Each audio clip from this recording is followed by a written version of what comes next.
Flip side ये भी है कि अगर तो ये दौर भरा हुआ होता ना जुनैद बगदादी जैसे लोगों से और जाहिदीन से कि लोग घर बैठे अल्लाह करे मसाजिद में और खैरात कर रहे हैं और दीन के लिए अपने आप को वक्फ किया और दुनिया के लिए भी ऑफिस जा ही नहीं रहा, तो ये भी बात समझ में आती थी। लेकिन अभी थोड़ा सा ऑपोजिट नहीं चल रही दुनिया के, पैसे के पीछे नमाज कज़ा हो रही है, झूठ बोला जा रहा है, अपना दीन कॉम्प्रोमाइज़ हो रहा है। तो क्या आजकल का फितना माल भी नहीं है?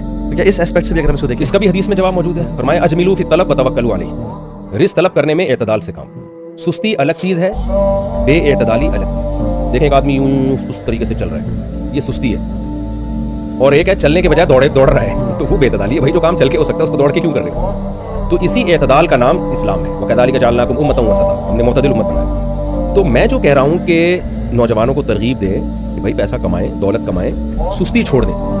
लेकिन कितनी मेहनत कमानी कितनी है इसकी तो कोई हद नहीं। आप खरबों रुपए कमा लो, बहुत अच्छी बात, लेकिन उस कमाने के लिए मेहनत कितनी करनी है उसका हदीस में आता है कि अजमिलू फी तलब करने में, दौलत कमाने में एतदाल की डेफिनेशन क्या है?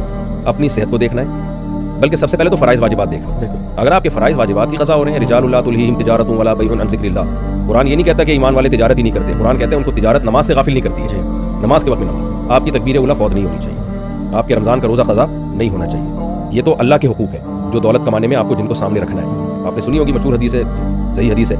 उनकी शादी हुई, पूरी रात तहज्जुद में लगा रहे हैं। बेगम साहिबा उनकी जो साबिया थी, वो ज़ौजा थी, वो नबी के पास गई और कहने लगी या रसूलल्लाह इनको तो हमें कोई रग़बत ही नहीं है। तो नबी ने फिर उनको तंबीह की कि भाई तुम्हारी जान का भी तुम पे हक है, तुम्हारी ज़ौजा का भी हक है, औलाद का भी और ये सब का। तो जब इबादत में इतना गुलूफ़ करने की इजाज़त नहीं है कि आपके जो रिश्ते हैं वो ख़राब होना शुरू हो जाएं, दौलत कमाने के लिए इतना ज़्यादा अपने आप को मसरूफ़ कर देना कि आप बीवी बच्चों को टाइम नहीं दे रहे हो, आपकी जो दीगर एक्टिविटीज़ हैं जो सेहत से